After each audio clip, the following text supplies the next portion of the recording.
అందరికీ నమస్కారం. నేను మీ అనుపమ. ఇక అందరికీ కూడా సంక్రాంతి శుభాకాంక్షలు. సంక్రాంతినే పెద్దల పండుగ లేదా మకర సంక్రమణం లేదా మకర సంక్రాంతి అనేటటువంటి వివిధ పేర్లతోటి మనమంతా కూడా పిలుస్తూ ఉంటాము. గతించినటువంటి పెద్దవాళ్ళను గుర్తు చేస్తూ వారికి ఇష్టమైనటువంటి వస్తువులను మంచిగా వండి పెట్టి అరిటాకులో అలా అమర్చి వాళ్ళకి ఇష్టమైనటువంటి ఆహారాన్ని భోజనాన్ని వారికి ఏ రంగు దుస్తులైతే ఇష్టమో వారి ఇష్టాన్ని గుర్తించి మర్చిపోకుండా ప్రతి సంక్రాంతి రోజు సంక్రమం రోజు అంటే మకర సంక్రమణం అంటూ ఉంటారు కదా, అంటే సూర్యుడు మకర రాశిలోకి ప్రవేశించిన కారణంగా దీనికి మకర సంక్రాంతి లేదా సంక్రాంతి లేదా పెద్దల పండుగ అనేటటువంటి పేర్లు ఇలా మనకు చాలా పేర్లు ఉంటూ ఉంటాయి. తెలుగు వారికి ముఖ్యమైనటువంటి పండుగ పెద్ద పండుగ ఏదైనా ఉంది అంటే అది సంక్రాంతి మాత్రమే. సంక్రాంతి నుంచే ఇక మనకు అన్ని కూడా ఉత్తరాయణ పుణ్యకాలము అనేది ప్రారంభం అవుతూ ఉంటుంది. ఇప్పటి వరకు కూడా దక్షిణాయనంలో అలా ఉంటూ ఉన్నాం కదా. దేవతల ప్రకారం తీసుకుంటే ఇదంతా కూడా చీకటి కాలము. అన్ని కూడా కష్ట నష్టాలు భరించి ఉత్తరాయణ పుణ్యకాలంలో సూర్యుడు మకర రాశిలోకి ప్రవేశించినటువంటి పుణ్యకాలంలో ఇక జీవితం కూడా చాలా సంతోషంగా ఆనందంగా ఉండాలని ఆశిస్తూ ఇంకే పండగకైనా ఖర్చుకి వెనకాడతారేమో కానీ ఈ సంక్రాంతి రోజుల్లో మాత్రం అస్సలు వెనకాడరు. కారణం ఏమిటి? తెలుగు వారికి అతిపెద్ద పండుగ సంక్రాంతి కాబట్టి వ్యవసాయదారులకు కూడా పండుగే. ఎందుకంటే కొత్త పంట చేతికి వస్తుంది, చక్కగా ఇల్లంతా నిండుగా ఉంటుంది. కొత్త బెల్లము, కొత్త బియ్యము ఇలా అన్ని కూడా నిండుగా ఉంటాయి కాబట్టి వండటానికి అనువుగా ఉంటుంది. వ్యవసాయదారుల పండుగ, అలాగే రైతుల పండుగ, అలాగే పంటలు చేతికొచ్చేటటువంటి సమయంలో జరుపుకుంటారు కాబట్టి రైతులకు పశువులకు కృతజ్ఞతా భావము తెలిపేటటువంటి పండుగ కూడా.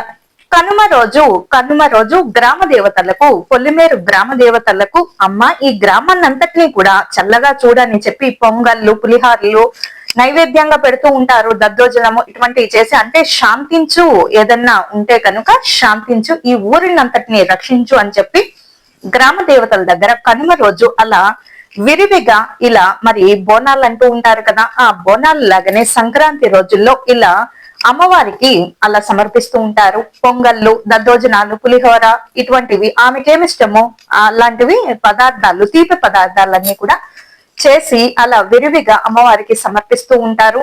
మరి ఎక్కడ ఏ పండగకైనా మనము ఎక్కడెక్కడ ఉన్నా పర్వాలేదు కానీ ఒక సంక్రాంతి రోజు మాత్రము అందరూ ఒక చోటికి చేరుతూ ఉంటారు. ఉద్యోగ రీత్యా ఎక్కడెక్కడ ఉన్నప్పటికీ అందరూ కూడా పల్లెటూర్లకు వెళ్ళిపోతూ ఉంటారు, లేదా దగ్గరలో ఉంటే దగ్గరలో ఉండేటటువంటి బంధువుల ఇంటికి వెళ్ళిపోతూ ఉంటారు. ఎందుకు అంటే సంక్రాంతి అందరూ కలిసి చేసుకునేటటువంటి పండుగ కాబట్టి అలా వెళ్తూ ఉంటారు.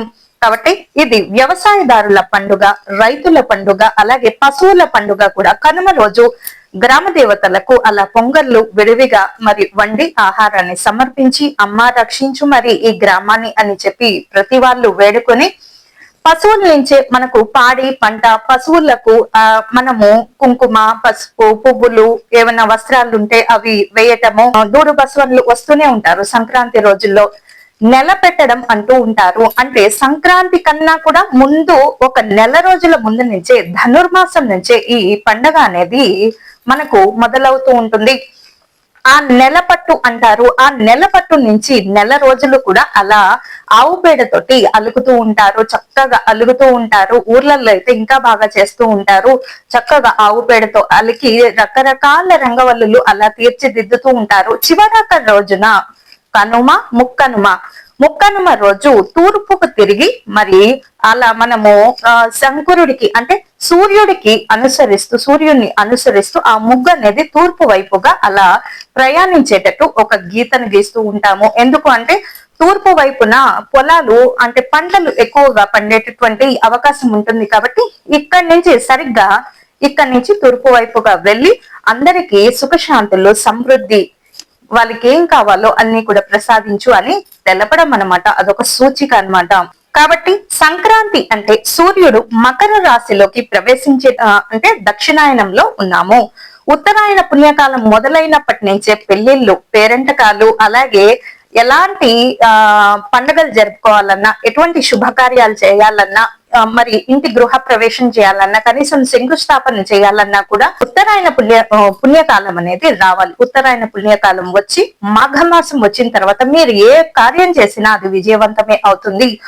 అలాగే ఇది 3 రోజుల పండుగ. సంక్రాంతి అంటే ఒక రోజు పండుగ కాదు సుమా, 3 లేదా 4 రోజుల పండుగ. మొదటి రోజు భోగి, రెండవ రోజు మకర సంక్రాంతి, మూడవ రోజు కనుమ, 4వ రోజు ముక్కనుమ. ఈ 4 రోజుల్లో కూడా కాకైనా కూడా అంటే మునుగుతుందంట. ముక్కనుమ, కనుమ రోజు కాకైనా కూడా మునుగుతుందంట. అంటే తప్పకుండా కనీసం తల మీద నీళ్లు పోసుకోవాలని అర్థం అన్నమాట.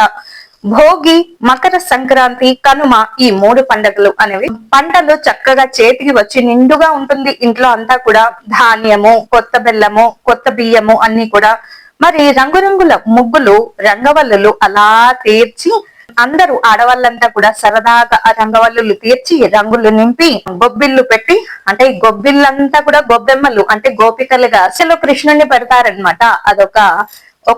అదొక సంప్రదాయము. పిండి వంటలు, కోడి పందాలు. కొత్త అల్లుళ్ళు అయితే తప్పకుండా అత్తవారింటికి వెళ్తారు.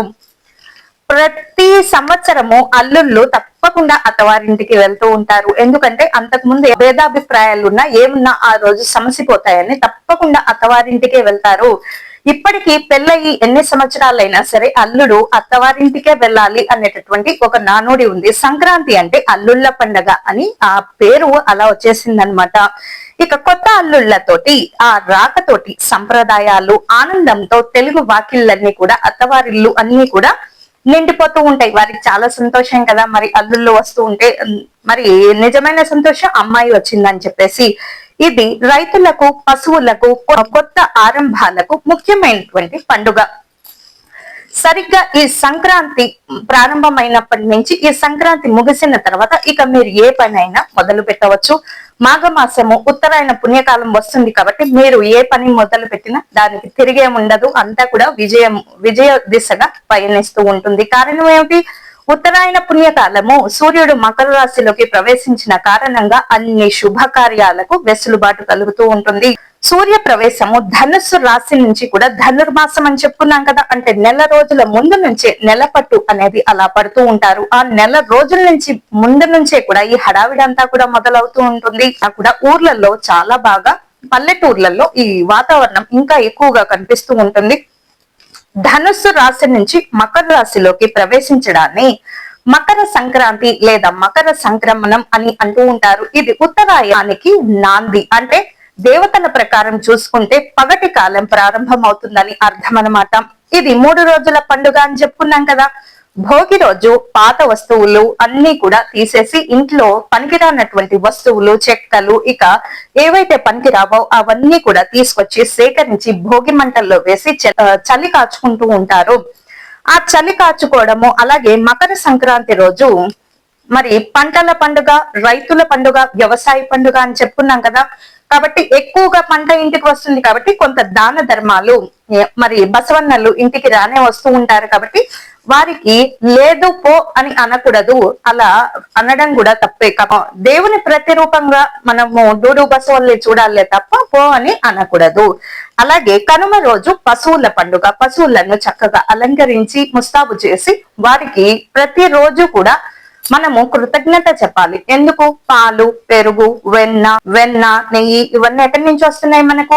మనకు జన్మనిచ్చింది కన్నతల్లి అయితే మనల్ని పెంచి పోషిస్తుంది గోమాత. కాబట్టి గోమాతకు అంతటి విలువ ఇవ్వాలి. కనుమ రోజు కనీసము రోజు గోశాలకు వెళ్ళి అలా మనం ఏదన్నా తినిపిస్తే చాలా బాగుంటుంది. లేదు అంటే ప్రత్యేకంగా కనుమ రోజైనా సరే గోవులకు మీకు తోచింది ఏదో ఒకటి తినిపించి అలా వస్తే చాలా బాగుంటూ ఉంటుంది.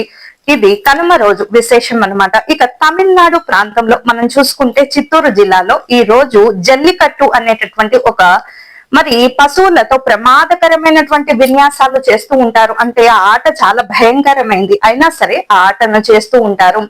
ఇది ఎక్కడ జరుగుతుంది? తమిళనాడు, చిత్తూరు ఆ సరిహద్దు ప్రాంతాల్లో అక్కడ వాళ్ళు ఈ ఆటను ప్రారంభిస్తూ ఉంటారు. ఇక అటు పశువులకు ఇటు మనుషులకు కూడా ప్రమాదం అన్నమాట ఈ జల్లికట్టు అనేటటువంటి ఆట. అయినందున ప్రభుత్వం దీన్ని నిషేధించింది. అంటే దీన్ని మొదట ఈ ఆట ఉండేది కానీ ఇప్పుడు తీసేశారు. ఇప్పుడంతా కూడా కోడి పందాలు, అంటే తగాదాలు గొడవలకు వెళ్లే స్థాయికి వెళ్తే దాన్ని కూడా నిషిద్ధం చేసేస్తున్నారు. ప్రభుత్వం ఎక్కడికక్కడ కట్టుదిట్టమైనటువంటి చర్యలు తీసుకుంటూనే ఉంటుంది. మరి ఎన్ని తీసుకున్నా మనం కూడా స్వీయ నియంత్రణ చేయాల్సి ఉంటుంది. కాబట్టి వివిధ ప్రాంతాల్లో ఈ పండుగకు వివిధ పద్ధతులు ఉంటాయి. తమిళనాడులో ఒక రకంగా చేస్తారు, ఆంధ్రప్రదేశ్ లో ఒక రకంగా చేస్తారు, తెలంగాణలో ఒక రకంగా చేస్తారు. ఎలా చేసినా అందరూ సమృద్ధిగా సంతోషంగా ఉండాలి అని ఈ పండుగ జరుపుకున్నట్లో ఒక ప్రత్యేకమైనటువంటి గుర్తింపు ఉంటుంది. వారు జరుపుకునే విధానం కూడా చాలా ప్రత్యేకంగా ఉంటుంది. అంటే ప్రాంతానికి కూడా కొంచెం తేడాలో అటు ఇటుగా మరి కొన్ని తేడాలు ఉంటూ ఉంటాయి. మనం తెలంగాణలో బోనాలు, ఆషాఢ బోనాలు అంటాము.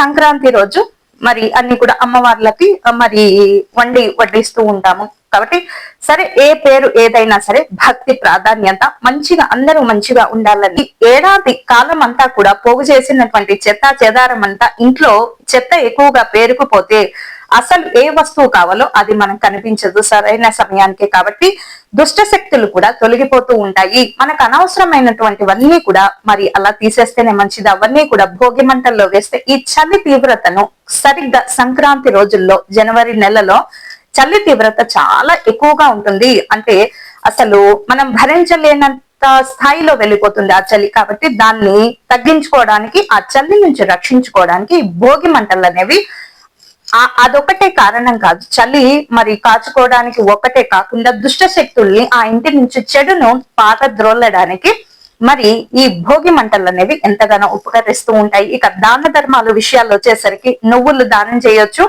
మీకు దగ్గరలో ఎవరైనా సరే పంతులు గాని బ్రాహ్మిన్స్ వాళ్లకు దానం చేసినా పర్వాలేదు. లేదు ఎవరు అందుబాటులో లేకపోతే ఒక పేదవాళ్ళకైనా సరే అన్నదానం చేయండి, లేదా కూష్మాండాన్ని దానం చేయండి, నువ్వుల్ని దానం చేయండి. అలాగే నల్ల నువ్వుల్ని పొద్దున్నే లేసి ఆ నువ్వులు పొడి చేసినటువంటి కొంత నూనె, నువ్వుల పొడి కలిపినటువంటి మిశ్రమాన్ని ఒంటికి పట్టించి చక్కగా స్నానం చేసేయండి, తల స్నానం చేయండి. అలా చేయడం ద్వారా ఒంట్లో ఏదైనా అనారోగ్యం ఉంటే, ఏదన్నా మీకు తెలియనటువంటి బాధ ఉంటే ఆ రోగాలన్నీ కూడా అప్పటి నుంచి కనీసం ఆ రోజు నుంచి కూడా తగ్గుముఖం పడేటటువంటి అవకాశం ఉంటుంది. ఈ కూష్మాండం దేనికి గుర్తు? ఈ మొత్తం భూగోళానికి గుర్తు అన్నమాట. భూమిని దానం చేసినంత సమానం అన్నమాట. కూష్మాండం అంటే ఏమిటి? గుమ్మడికాయని ఎవరైనా పంతులకు కానీ, లేదంటే పేదవారికి కానీ, లేదంటే ఎవరైనా ముసలి వారికి కానీ దానం చేస్తే ఈ మొత్తం సమస్త విశ్వం కూడా, బ్రహ్మాండం కూడా మీకు అనుకూలిస్తుందని నిక్షిప్తంగా అందులో ఉండేటటువంటి నిగూఢమైనటువంటి అర్థం అన్నమాట. దానం చేయడం వల్ల శుభాలు కలుగుతాయని అర్థము. దానము అంటే పుణ్యం కొద్ది పురుషుడు, దానం కొద్ది బిడ్డలు. మనం పుణ్యం బట్టే మన బిడ్డలు ఏ స్థాయికి వెళ్తారనేది నిర్ధారించవచ్చు. కాబట్టి ఎప్పుడు కూడా దాన గుణం ఉండడం మంచిదే. ఇక ఉత్తరాయణ పుణ్యకాలము, పగటి సమయము పెరుగుతూ ఉంటుంది. చలికాలంలో ఏమో పగటి సమయం తక్కువ, రాత్రి సమయం ఎక్కువ.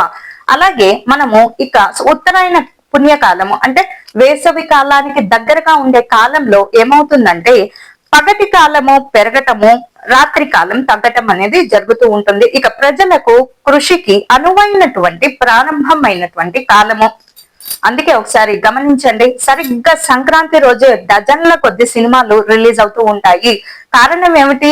ఆ రోజు ఏదైతే కొత్త పని చేస్తారో అది 100%, 100% అది అంత బాగా కూడా గుర్తింపు అనేది పొందుతూ ఉంటుంది. చాలా మంచిగా మరి అలా పైకి వస్తూ ఉంటారు. కాబట్టి వివిధ పేర్లు. ఉత్తర భారతదేశంలో అయితే లోహ్రీ అని, పొంగల్ అని, తమిళనాడు, కేరళ అంటే పొంగల్ అనేటటువంటి పేరుతోటి కూడా పిలుస్తూ ఉంటారు. సూర్య శని అనుబంధం అంటే శని ఇంటికి సూర్యుడు వెళ్ళటము, భగీరథుడు గంగను భూమిపైకి తీసుకుని రావడం వంటి పురాణ కథలను కూడా ఉంటూ ఉంటాయి. దీని వెనుక చాలా కథలు ఉంటూ ఉంటాయి. మనం సంక్షిప్తంగా కొన్ని విషయాలు మాత్రమే మనం గుర్తు చేసుకుంటూ ఉంటాము. ఏ పండగైనా ఏదైనా సరే మంచిని ప్రబోధించమని, 10 మందికి దాన ధర్మం చేయాలని, ఒక పట్టెడు అన్నమైనా పెట్టాలని, పేదవాడి ఆకలి తీర్చాలన్నది అందులో నిగూఢమైనటువంటి సందేశంగా మనకు కనిపిస్తూ ఉంటుంది. ఇక ముగ్గులు, రంగురంగుల ముగ్గులు, వాటి మధ్యలో గొబ్బెమ్మలు పెట్టి కృష్ణుడికి, అన్ని కూడా గొబ్బెమ్మలు ఎవరు? గోపికల్ని అలా కృష్ణుడి చుట్టూ పెడుతూ ఉంటారు. అదొక ఆట అన్నమాట. మరి భోగి మంటలు పాత వస్తువులన్నీ తీసి అలా భోగి మంటలు అలా చేస్తూ ఉంటారు. దుష్ట శక్తులు పారిపోవాలని చెప్పి దాన ధర్మాలు చేయండి. ఉత్తరాయణ పుణ్యకాలంలో ఏదన్నా కొత్త పని ప్రారంభించే ఉద్దేశం ఉంటే ప్రారంభించవచ్చు. దాంట్లో ఏం ఆలోచించేటటువంటి విషయం ఏం లేదు. కాబట్టి ఇది రైతుల పండుగ, వ్యవసాయదారుల పండుగ, అలాగే పశువుల పండుగ, పెద్దల పండుగ, ఇన్ని పేర్లున్నాయి మరి సంక్రాంతికి. కాబట్టి శ్రీకృష్ణుని స్మరించడము, అలాగే విశ్రాంతి రోజు అని కూడా అర్థము. అంటే ఎప్పుడు కూడా పని చేసి చేసి ఉండి ఒక్కసారిగా పండుగలు ఎందుకు పెట్టారు? హాయిగా తిని విశ్రాంతి తీసుకోమని చెప్పి అలా పెట్టారనమాట పండుగలు. కాబట్టి కనీసం ఆ రోజన్నా సరిగ్గా వండుకొని తిని మరి విశ్రాంతి తీసుకుంటారని చెప్పి విశ్రాంతి పండగని, అలాగే కృష్ణుణ్ణి స్మరించమని చెప్పి గోవర్ధన గిరిని చిటికన వేలుతో ఎత్తి ఈ మొత్తము దేశాన్ని విశ్వాన్ని కాపాడాడు కదా కృష్ణుడు. మరి అటువంటి కృష్ణుడిని గుర్తు చేసుకోవాలి, పదే పదే గుర్తు చేసుకుంటూ ఉండాలి, నివాళులు అర్పిస్తూ ఉండాలి. ప్రభు మమ్మల్ని కాపాడావా అని చెప్పి, ఆపద నుంచి మమ్మల్ని కాపాడావా అని చెప్పి ప్రతి క్షణము అంటే శరణాగతి చేస్తూ ఉండాలి. స్వామి నువ్వు తప్ప నన్ను బాగా ఎవరు కూడా అర్థం చేసుకోలేరు, ఎవరు కూడా నన్ను నువ్వు కాపాడినట్టు కాపాడలేరు అని మొత్తం శరణాగతి చేస్తూ ఉండాలి. అదొక విశ్రాంతి రోజు. ప్రతి పండగ రోజు కూడా ఒక విశ్రాంతి రోజు. కనీసం ఆ రోజున చక్కగా వండుకొని తినే విశ్రాంతి తీసుకోమని అర్థం అన్నమాట. రోజు దీపం పెట్టలేని వారు కనీసం ఆ రోజన్నా పెడతారని మరి అలా పెడుతూ ఉంటారు పెద్దవాళ్ళు. అలాగే ఆహార సంప్రదాయము ఏమిటి? ఆహార సంప్రదాయము ఈ కొత్త పంటలు చేతికి వచ్చిన తర్వాత పొంగలిని పశువులకు పక్షులకు పెడుతూ ఉంటారు. మనము వేసవకాలం వచ్చేసరికి చిన్న చిన్న కుండల్లో నీళ్లు పోసి అలా పెడుతూ ఉంటాం. కనీసము ఆ పక్షులు ఆ నీళ్లు ఆ బియ్యం గింజలన్నా తిని బ్రతుకుతాయి అని చెప్పి అలా వేసి వదిలేస్తాం అనమాట. ఎక్కడ వీలైతే అక్కడ అలా దానం చేస్తూ ఉండాలి. పక్షులు పశువులకు కూడా మరి వాళ్ళు కూడా జీవాలే కదండి, వాటికి ఆత్మ ఉంటుంది కదా, వాళ్ళు కూడా మరి ఎక్కడెక్కడ అవసరమో అక్కడక్కడ అంతా ఆహారం వదిలేస్తూ ఉండాలి. పశువులకి పక్షులకి చిన్న చిన్న పిట్టలకి చిన్న చిన్న దాంట్లో నీళ్లు పెట్టడము.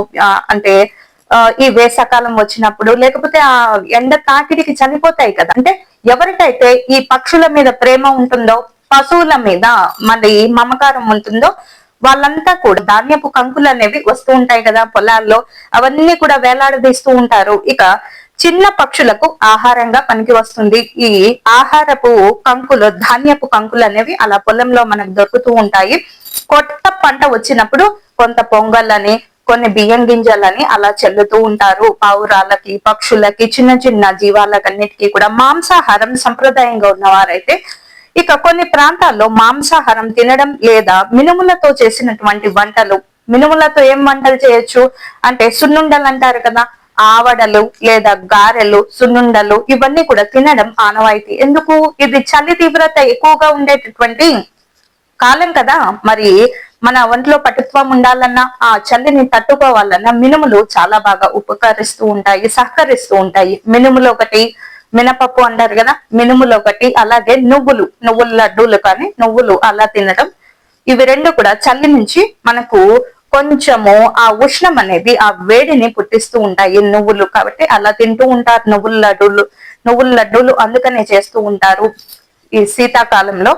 కుటుంబ సమేతంగా ఈ రోజు బంధువులతో గాని మిత్రులతో గాని సమయం గడపడము ముఖ్య ఉద్దేశం అన్నమాట. పెద్దలను తలుచుకోవడము అనేది జరుగుతూ ఉంటుంది. దుస్తులను, ఆ రంగు చీరను ఆమెకు గాని లేదా ఆయనకు గాని సంకేతంగా పూర్వీకులు గతించినటువంటి పూర్వీకులను తలుచుకుంటూ, అంటే మేము మిమ్మల్ని ఏం మర్చిపోలేదు అని చెప్పి అవి పెట్టి ఎవరికైనా దగ్గరలో ఉండే పేదవాళ్ళకి కానీ బ్రాహ్మణులకు కానీ అలా దానం చేసేయండి. మంచిదే. దానము ఇంటికి శ్రేయస్కరం అన్నమాట. ఎప్పుడైనా మన శక్తి సరిపోనప్పుడు, ఏదైనా ఆటంకం వచ్చినప్పుడు జీవితంలో ఈ దానమేనండి మనల్ని కాపాడేది, ఇంకేమీ కాపాడలేదు. దానము, దైవ భక్తి ఇవి రెండే మనల్ని కాపాడేది. అలాగే పనిముట్లు కూడా పూజ చేస్తూ ఉంటారు. వ్యవసాయానికి పనికొచ్చేటటువంటి ఉపయోగించేటటువంటి పనిముట్లను కూడా పూజిస్తూ ఉంటారు. ఎవరెవరు ఏ ఏ వృత్తి చేస్తున్నారో వారందరూ కూడా వారికి ఏ ఏ పనిముట్లు పనికొస్తూ ఉంటాయి. పొలానికి వెళ్లేవారైతే అవి పూజిస్తూ ఉంటారు, లేదా పెద్ద పెద్ద ఫ్యాక్టరీలో పనిచేసే యజమానులు గాని కార్మికులు గాని ఆ పరికరాల్ని పూజిస్తూ ఉంటారు.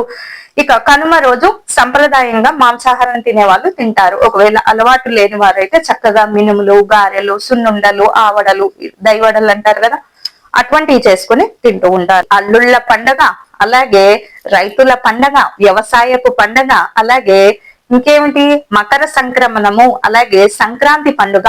ఇన్ని పేర్లున్నాయి సంక్రాంతికి. అల్లుళ్ళ పండుగట సంక్రాంతి పండుగటే. మరి మేము ఈ అత్తగారులింటికి వెళ్ళేటటువంటి అవకాశం ఉంటే తప్పకుండా వెళ్ళండి.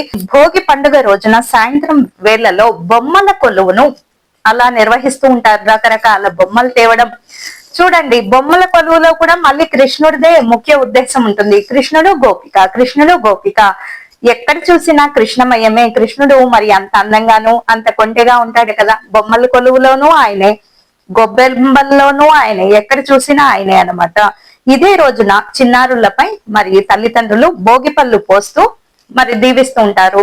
భోగి రోజున చిల్లరి కాయిన్స్ అంటారు కదా, చిల్లరంతా జమ చేసి ఆ తర్వాత విడి పువ్వులు, రేగిపళ్ళు, చెరకు ఇవన్నీ కూడా కలిపి మిశ్రమంగా కొన్ని అక్షింతలు ఇవన్నీ కలిపేసి చిన్నపిల్లల మీద దిష్టి తగలకుండా, ఎవరైనా దిష్టి తాకితే అదే పనిగా పిచ్చి పిచ్చిగా చేస్తున్నట్లయితే వారి మీద 3 సార్లు అలా దిష్టి తీసేసి అలా వదిలేస్తూ ఉంటారు. అంటే దిష్టి ఏమైనా ఉంటే పోతుందని చెప్పేసి కూడా భోగి పళ్ళతోటి మరి ఏ విధంగా కృష్ణుడికి అభిషేకం చేస్తూ ఉంటారో ఈ గోపికలంతా కూడా మరి అదే విధంగా పిల్లలకు భోగి పళ్ళు పోసి అలా వారి దిష్టి దోషాన్ని, బాలారిష్ట దోషాలు అంటూ ఉంటారు.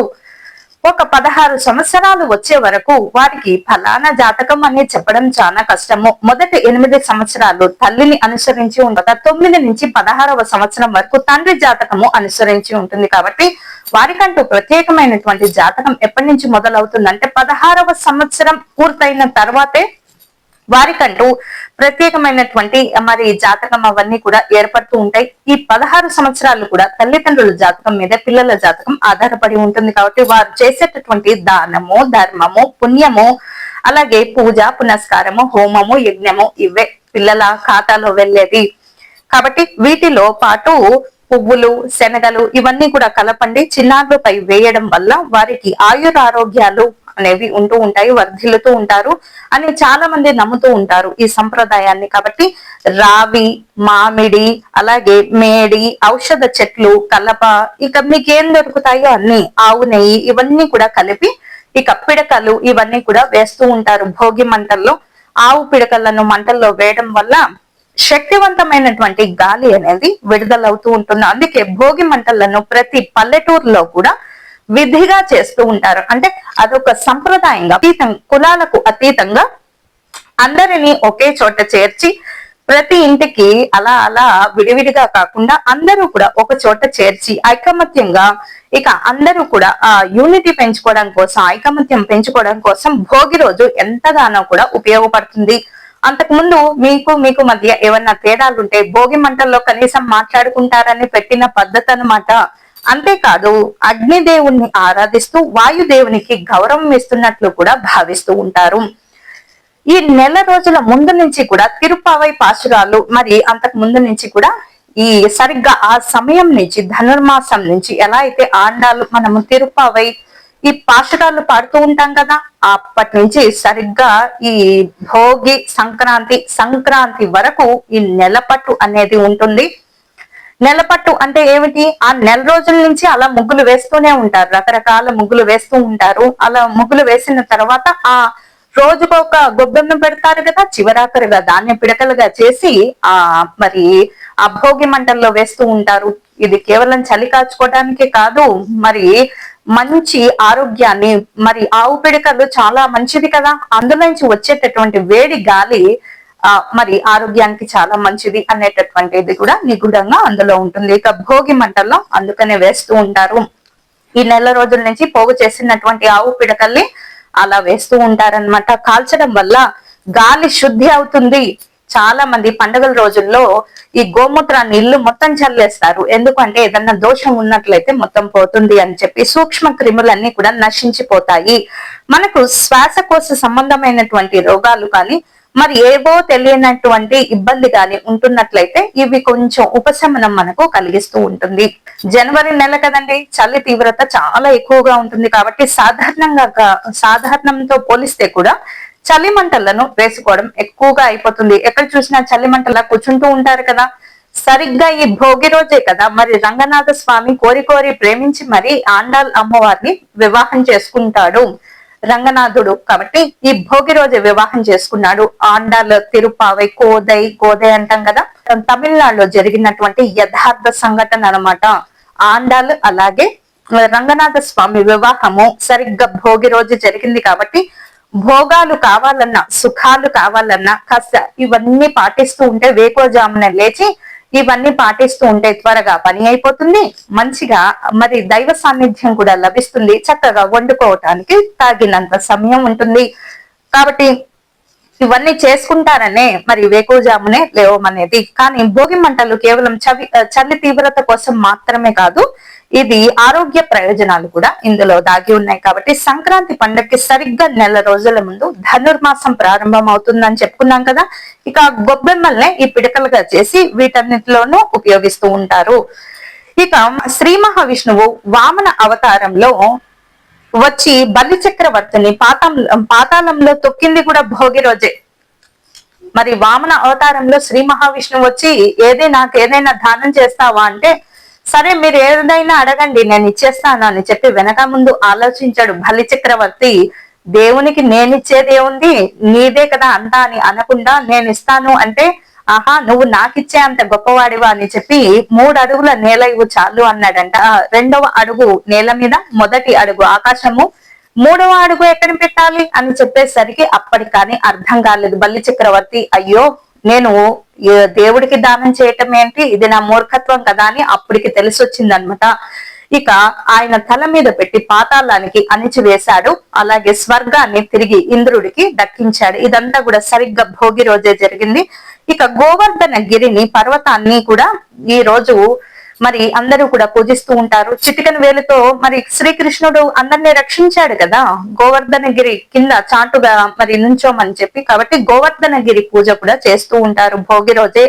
ఇవన్నీ పెద్దలు చెప్తున్నటువంటి విషయాలు అన్నమాట. అంతేకాదు రైతుల కోసం ఈశ్వరుడు నందిని భూమికి పంపినటువంటి పవిత్రమైనటువంటి రోజు భోగి రోజు.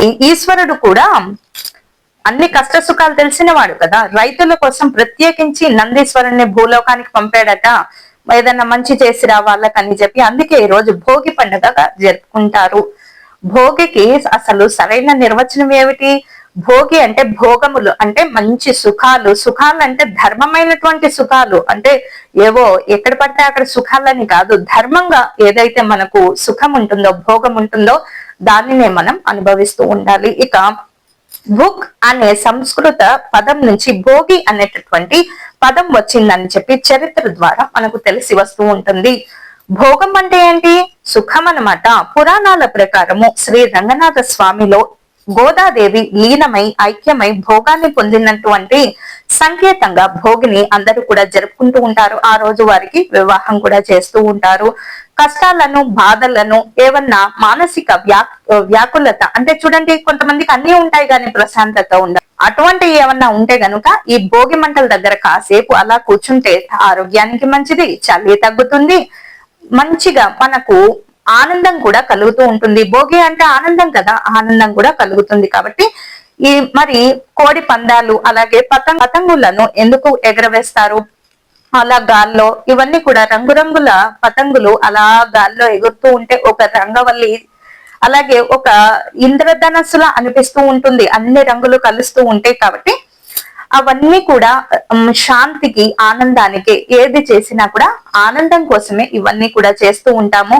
పతంగులు ఎగరవేసేటప్పుడు కాటన్ దారాలు మాత్రమే ఉపయోగించండి దయచేసి. సిలికాన్ గాని అలాగే ఈ చైనా ఇంపోర్టెడ్ వి చేసినటువంటి మరి ఇటువంటి దారాలు మాత్రం ఉపయోగించకండి. అది పొరపాటున ఎవరికన్నా తగిలితే అసలు కోసుకున్నట్టు కూడా తెలియదు, తర్వాత ఎప్పుడో తెలుస్తుందట. మరి అలాంటివి దూరంగా ఉండండి. ఆ చైనా ప్రొడక్ట్స్ జోళ్ళకి వెళ్ళకండి. అందులో గాజుల పొడి కలిపి మరి అవి చేస్తూ ఉంటారంటే ఎంత ప్రమాదకరమైంది. పతంగులు ఎగిరేవేసేటప్పుడు ఖచ్చితంగా కాటన్ దారాలు మాత్రమే ఉపయోగించండి. అది ఎవరికైనా చుట్టుకున్నా అదేం ప్రమాదం కాదు. కాబట్టి దీన్ని గమనిస్తూ ఉండండి. మన సంతోషము పక్కవారికి బాధ కలిగించకుండా చూసుకోండి. ఇక ఈ రోజు నల్ల చెరుకును కూడా విరివిగా వాడుతూ ఉంటారు పొంగళ్లలో.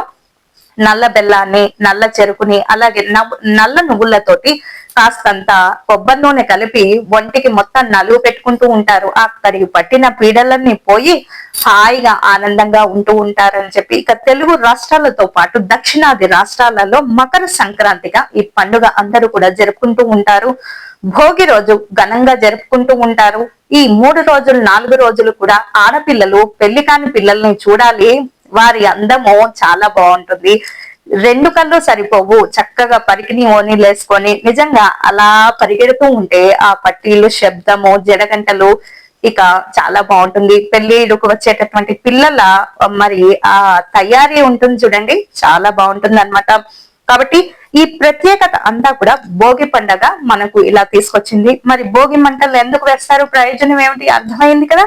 మరి ఇదనమాట భోగి పండుగలో ఉండేటటువంటి విశిష్టత. అలాగే సంక్రాంతి రోజు ఏం చేస్తాము, రకరకాలన్నీ వండి పెద్దవారికి అమ్మ మిమ్మల్ని మేము మర్చిపోలేదు, లేకపోతే మిమ్మల్ని మేము మర్చిపోలేదని ఇష్టమైనటువంటివన్నీ అక్కడ పెట్టేయటము, వాళ్లకు నివేదించడము. అలాగే ఎవరికైనా దాన ధర్మాలు, నువ్వులు, కూష్మాండము, బట్టలు, అన్నదానము, మీ ఇష్టం, మీ తాహతకు తగ్గట్టు ఎంత దానం చేయగలిగితే అంత చేయండి. ఏమీ లేకపోతే 2 పేదవారికి అన్నదానం చేయండి. అలా చేసిన తర్వాత ఇక బ్రాహ్మణులకు ఏమన్నా మీరు దానం ఇవ్వగలిగితే ఇవ్వండి, లేదా పేదవారికి అన్నదానం చేసి సరిపెట్టండి. ఇక ఆ ఆహారాన్ని ప్రసాదంగా స్వీకరించండి. దగ్గరలో పశువులు ఉంటే చక్కగా వెళ్లి పశువులు పూజ చేయండి. గోశాలకు వెళ్ళండి, కాసేపు గోవుల దగ్గర కూర్చోండి. కృష్ణుడు 3 దేవతలు, కృష్ణుడు ఎక్కువ శాతం గోశాలలోనే గడిపేవాడు. దానికి కారణం ఏమిటి, అక్కడ అన్ని రకాల ప్రయోజనాలు ఉంటాయి కాబట్టి. గోమూత్రము ప్రయోజనమే, అలాగే ఆవు పేడ ప్రయోజనమే, వాటి నుంచి వచ్చేటటువంటి పాలు, వెన్న, నెయ్యి, పెరుగు, వీటితోటే కదా మనము రోజు కాలం గడుపుతూ ఉంది. కాబట్టి పశువులకు కృతజ్ఞతగా తెలియజేసేటటువంటి పండుగ కనుమ. అలాగే గ్రామ దేవతలను పూజించండి, ఆరాధించండి. కనుమ రోజు, భోగి రోజు చలిమంటలు, భోగి పళ్ళు పోయడము పిల్లలకు, ఇవి 2 ప్రధానమైనటువంటి అంశాలు. సంక్రాంతి రోజు పెద్దల పండుగ, వారికి ఆహారాన్ని పెట్టండి, దాన ధర్మాలు చెయ్యండి. అలాగే ఎంత దానం వీలైతే అంత దానం చేసేయండి. మీకు దానం చేసే కొద్దీ లక్ష్మి అనేది హెచ్చు స్థాయిలో పెరుగుతూ ఉంటుంది. దాని గురించి మీరేం విచారించక్కర్లేదు. 3వ రోజు కనుమ రోజు పశువుల పండుగ అంటూ ఉంటారు కదా. కాకపోతే ఈ 3 రోజుల పండుగ కూడా రైతుల పండుగ, వ్యవసాయ పండుగ, పశువుల పండుగ, గ్రామ దేవతలకు కూడా పండుగ రోజు. కాబట్టి దగ్గరలో ఉండేటటువంటి గ్రామ దేవత ఎల్లమ్మ, పోచమ్మ, ముత్యాలమ్మ, ఇలా 7 మాతృకలు ఉంటాయి. వీరభద్రుడు మరి వారి తమ్ముడు కదా. అంటే ఒక్కొక్క ఊరికి పొలిమేరలో ఒక్కొక్క గ్రామ దేవత ఉంటుందమ్మా, ఈ ఊరిని చల్లగా చూడు మరి చెప్పి, ఎటువంటి ఆగ్రహానికి లోను కావద్దు అని చెప్పి శాంతింప చేయడం అన్నమాట.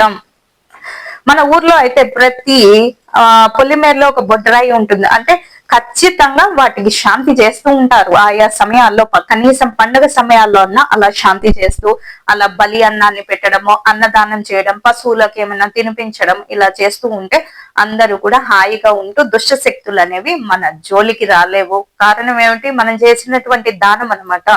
ఇక అలా గడుపుతూ ఉండండి. మరి సూక్ష్మంగా ఏమిటి, భోగి రోజు భోగి పళ్ళు, అలాగే భోగి మంటలు. సంక్రాంతి రోజు పెద్దలకు ఏమన్నా పెట్టడము, దాన ధర్మాలు చేయడం, కుష్మాండం దానం చేయడం, బ్రాహ్మణులకు దానం చేయడం, వస్త్రాలు దానం చేయడం. అది కుదరకపోతే అన్నదానం చేయడము. అది కాకపోతే 2 పేదవాళ్ళకైనా సరే పిడికేడు బియ్యాన్ని దానం చేయడము. దగ్గరలో వచ్చిన హరిదాసులకు కానీ, డూడు బసనులకు కానీ లేదు వెళ్ళిపో అని అనకండి. కాబట్టి ఏదో ఒకటి ఇచ్చి పంపించండి, అదొక ఆనవాయితీ. హరిదాసులు అంటూ ఉంటారు కదా, వాళ్ళు పాటలు పాడుతూ అలా ఇంటింటికి తిరుగుతూ ఉంటారు. లేదని మాత్రం చెప్పకండి. పండుగ రోజుల్లో కనీసము ఏదన్నా వస్త్రం కప్పండి. తర్వాత మీకు ఏదన్నా ఇంట్లో అందుబాటులో ఉంటే దానం చేయండి. అలాగే ఇవన్నీ కూడా సంక్రాంతి రోజు చేసేటటువంటి పనులు. చక్కగా బియ్యంతో కలిపినటువంటి పిండి పదార్థాలు, అంటే ఎలాగో కొంతమంది సేమియా పాయసం చేస్తారు, కొంతమంది పరమాన్నం చేస్తారు, కొంతమంది గారెలు, బూరెలు, పులిహోర, ఇంకా తర్వాత ఇంకొంతమంది ఏం చేస్తూ ఉంటారు, పరమాన్నం చేస్తూ ఉంటారు. వారి శక్తిని అనుసరించి కనీసం ఏదో ఒక తీపి పదార్థం మాత్రం చేయండి. ఏమి చేసినా చేయకపోయినా ఒక తీపి పదార్థము ఇంట్లో చేసి తీరాలి. అప్పుడే ఇల్లు తీయగా సుఖ సంతోషాలతో అలా ఉంటుంది. ఏమి చేయకుండా బయట నుంచి తెచ్చేవి మనకు లెక్క కాదు. ఇంట్లో ఇంచే సేమియా పాయసం కానీ, పరవాన్నం కానీ, బెల్లంతో కలిపి కానీ, చక్కెరతో కలిపి కానీ చెయ్యాలట. అది శాస్త్ర సమ్మతము. బయట నుంచి తెచ్చేవి మనము దేవుడికి ఎవరో చేసినవి మనం పెట్టడం ఏంటి, మనం చేసి పెట్టాలి. కాబట్టి అలా మరి మన చేత్తో ఏమైనా చేసి తీయటి పదార్థము భగవంతునికి నివేదించండి. అలాగే జంతికలని, అరిసెలని, పోకుండలని ఇలా చాలా చేస్తారు. సంక్రాంతి దినాల్లో వచ్చినటువంటి పిండి వంటలు ఇంకే ఇతర పండగల్లో రావు. ఇలా డబ్బాలు చేసి నిల్వ చేసేస్తూ ఉంటారు. రానున్న 2 నెలలకి కూడా సరిపోతూ ఉంటుంది, రాను పోను చుట్టాలతో సహా లెక్కేస్తే. కాబట్టి అంత బాగుంటుంది. అందుకే ఇది తెలుగువారి పండుగ అని పదే పదే చెప్తూ ఉంటారు, పెద్దల పండుగ అని. ఇది సంక్రాంతి రోజు ఇలా ఉంటుంది కదండి.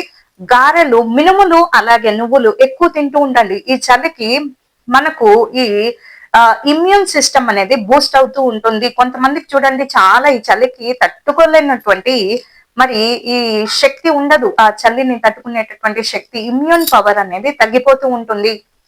దాన్ని మళ్ళీ రీబూస్ట్ చేయాలంటే ఏం చేయాలంటే, పెంపొందించాలంటే నువ్వులు కానీ, నల్ల నువ్వులు కానీ, తెల్ల నువ్వులు కానీ ఉష్ణాన్ని, వేడిని పెంచుతాయి. అది తినండి. గారెలు తినండి చక్కగా. మరి బూరెలు కూడా తినండి. అందులో ఉండేటటువంటి ఐరన్ కంటెంట్, బెల్లం ఉంటుంది కదా, బెల్లంతో చేసేటటువంటి పరవాన్నం కానీ, బూరెలు కానీ తినండి. ఏదో విధంగా ఇంట్లో ఒక తీపి వస్తువు అయితే చేసేటటువంటి ప్రయత్నం చేయండి మీ చేతులతో. బయట నుంచి కాదు, అది లెక్కల్లోకి రాదు. కాబట్టి ఇలా ప్రయత్నించి చూడండి. సాధ్యమైనంత వరకు సంప్రదాయానికి దగ్గరగా ఉండండి. దాన ధర్మానికి ఎక్కువ విలువ ఇవ్వండి. కోడి పందాలు ఆడినా, పతంగులు ఆడినా, ఎంత బాగా మరి రంగవల్లులు దిద్దినా ఎవ్వరికీ కూడా ఇబ్బంది కలిగించకుండా చూసుకోండి. మనము పండగ వచ్చిందని చెప్పి పక్కవారిని ఇబ్బంది పెట్టకూడదు కదా. కాబట్టి కోడి పందాలు ఆడినా, మీరు ఏ జల్లికట్టు ఆడినా, ఏది ఆడినా సరే చాలా అంటే అది మంచి పోటీతత్వం ఉండేటటువంటి ఆటగా చేసి ముగించండి తప్ప అది మళ్ళీ గొడవలకు దారి తీసే స్థాయికి మాత్రం వెళ్ళకండి. కోడి పందాలైనా ఏవైనా సరే అదొక ఆట అంతే తప్ప దాన్ని మరి ఎక్కువ సీరియస్ గా తీసుకోకండి, అంటే ఎక్కువగా తీసుకోకండి. మరి ఇలా ఉంటాయి. ఇవన్నీ కూడా అర్థం చేసుకొని సంక్రాంతికి మీ దగ్గరలో ఉండేటువంటి బంధువుల ఇంటికి కానీ, మీ తల్లిదండ్రుల ఇంటికి కానీ, అందుబాటులో లేకపోతే కనీసం 4 స్నేహితులు కలిపి పండుగ చేసుకోండి. హాయిగా ఉంటుంది. ప్రశాంతంగా నవ్వుకుంటూ ఆనందంగా ఎంత బాగా ఖర్చు పెట్టాము అన్నది విశేషం కాదు, కానీ ఎంత సంతోషంగా ఉన్నాము అన్నదే విశేషము. కాబట్టి భోగి రోజు భోగము అంటే సంతోషం అన్నమాట. మంచి మంచి బట్టలు కట్టుకోవడం ఉన్న దాంట్లో, లేదా కొత్త బట్టలు కట్టుకోవడం, లేకపోతే ఉన్న దాంట్లో మంచిది కట్టుకోవడము. అలాగే భోగం అన్నమాట. భోగం అంటే ఏంటి? అన్ని అనుభవించడము. సంక్రాంతి రోజు సుఖ సంతోషాలు, రకరకాల పిండి వంటలు తినడం, రకరకాల మరి బంధువుల్ని కలవడం లేదా స్నేహితుల్ని కలవడం, ఇలా అన్నమాట. కనుమ రోజు కమ్మని అనుభూతులు. పశువుల పండగ కదా, మరి గ్రామం పొలిమేరకు వెళ్ళాలి, అమ్మవారికి పొంగళ్ళు పెట్టాలి, నైవేద్యం పెట్టాలి, అలాగే పశువులకి ఏమైనా తినిపించాలి. మరి ఇవన్నీ కూడా కమ్మని అనుభూతులు. భోగి, సంక్రాంతి, కనుమ, ముక్కనుమ. ఈ కనుమ ముక్కనుమ రోజు పొలిమేరు సరిహద్దు దాటకూడదు అనేటటువంటి ఒక ఆచారం ఉంది. అత్తగారింటికి ఎవరైనా అల్లుళ్ళు వెళ్ళినట్లయితే, లేదా ఎవరైనా వాళ్ళ బంధువుల ఇంటికి వెళ్ళినట్లయితే అయితే సంక్రాంతి రోజు రాత్రన్నా రావాలి, లేదా కనుమ మొత్తం అయిపోయాక రావాలి తప్ప కనుమ ముక్కనుమ అవి గ్రామ సరిహద్దులు దాటకూడదు. అంటే మీరు గ్రామం నుంచి గ్రామం బయలుదేరుతున్నట్లయితే, అదే పక్కన ఉంటే ఇవన్నీ కూడా వర్తించవు. కాబట్టి అలా మరి పితృదేవతలు అందరూ కూడా వచ్చేటటువంటి రోజులు కాబట్టి అలా సరిహద్దులు దాటకూడదు. మాంసాన్ని కూడా ఒక సరిహద్దు నుంచి ఇంకో సరిహద్దు దాటకూడదు. అన్నము ఇవన్నీ కూడా ఒక సరిహద్దు నుంచి ఇంకొక సరిహద్దు దాటకూడదు. ఏమవుతుంది? బలి అన్నంగా మారిపోతుంది. ఇక్కడి నుంచి వండుకొని అక్కడెక్కడో తిన్నామంటే అది బలి అన్నంగా మారిపోతుంది. మధ్యలో ఎన్ని రకాల శక్తులు మన చుట్టూ ఉంటాయి. కాబట్టి మరీ దూరం అయితే అంత అవసరం లేదని అర్థం చేసుకోండి. చెరకులో ఉండేటటువంటి తీయదనము, పాలలో ఉండేటటువంటి తెల్లదనము, గాలిపటంలో ఉండేటటువంటి రంగులు, అందము మీ జీవితంలో కూడా ఆనందం నింపాలని రకరకాల అనుభూతులు అన్ని కూడా మంచి అనుభూతులే అయి ఉండాలి. మీ హృదయాన్ని సంతోష పెట్టగలిగేటటువంటి అన్ని అనుభూతులు రంగురంగుల జీవితంతో, మంచి పదార్థాలతోటి, వినసొంపైనటువంటి మాటలతోటి, మంచి స్నేహితులతోటి, బంధువులతోటి మీ ఇళ్లకు వెళ్లి సంతోషంగా గడపాలి అని తెలియజేస్తూ లోక సంస్థ సుఖినో భవంతు, సర్వేజన సుఖినో భవంతు. మరొకసారి అందరికీ భోగి, సంక్రాంతి లేదా మకర సంక్రాంతి, పెద్దల పండుగ లేదా మరి కనుమ, ముక్కనుమ శుభాకాంక్షలు తెలియదు. గొబ్బిళ్ళు గోపికలకి సంకేతం అని చెప్పుకున్నాం కదా. అప్పుడంతా కూడా పెళ్లిగాని పిల్లలు గాని, ఆడవాళ్ళు గాని ఈ పాట పాడుకుని అలా చుట్టూ తిరిగి అలా కాసేపు సరదా గడుపుతూ ఉంటారనమాట. గొబ్బియల్లో గొబ్బియల్లో గోరింటాకు, గొబ్బియల్లో గొబ్బియల్లో చందమామ, గోరింటాకు గోరింటాకు కోనలో పుట్టిన గోరింటాకు, కోడళ్ళు పెళ్లాడితే కొండల మధ్య కోటి దీపాలు అనేటటువంటి ఈ పల్లవితో సాగుతూ ఉంటుందన్నమాట గొబ్బియల్ల పాట అనేది.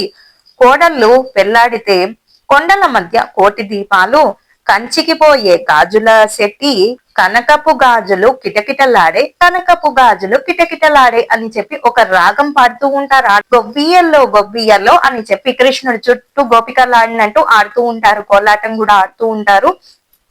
పొట్టిని కన్న కన్న తల్లి, పొట్టిని కన్న కన్న తల్లి అని చెప్పి ఏవో కొన్ని అర్థమయ్యి అర్థం కానట్టు ఉంది కదా, అలా ఒక చమత్కారంగా పాడుతూ ఉంటారు. ఇది ఒక సంప్రదాయ పాట అన్నమాట. కొన్ని మనకు అర్థము సరిగ్గా తెలిసినా తెలియకపోయినా అదొక పల్లవి అనుసంధానం అని దాన్ని అలా మనము స్వీకరిస్తూ ఉండాలి.